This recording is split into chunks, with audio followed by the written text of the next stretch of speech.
We've talked about getting leadership properly on board, understanding change, getting them aligned. How do you go about that?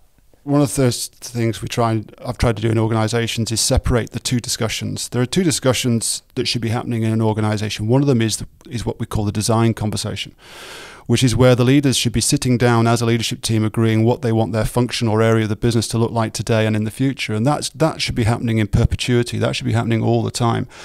And establishing those forums, often you can go into an organisation and realise they're just not there. The change journey is based on one person's vision or one person's passion, and nobody else is going on the same journey. And there's no conversation happening in the leadership team about where they want their function or department to go.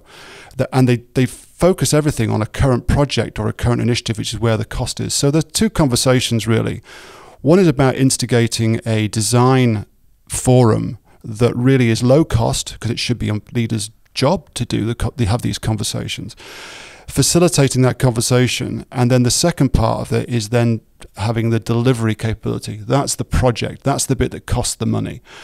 But the design conversation is free, and it just needs good facilitation, and it needs people to be held accountable for the change. So if you can separate those conversations, and you can actually get the business to realize that talking about design of a function or an area, what it wants to look like today and what it wants to look like in 5 years' time, is something they should be doing and should be having all the time as their leadership team, because without the fear of it triggering a project of change. Without the fear of suddenly, it's on the back of you about to change something I feel passionate about, something I've built over the last 5 years.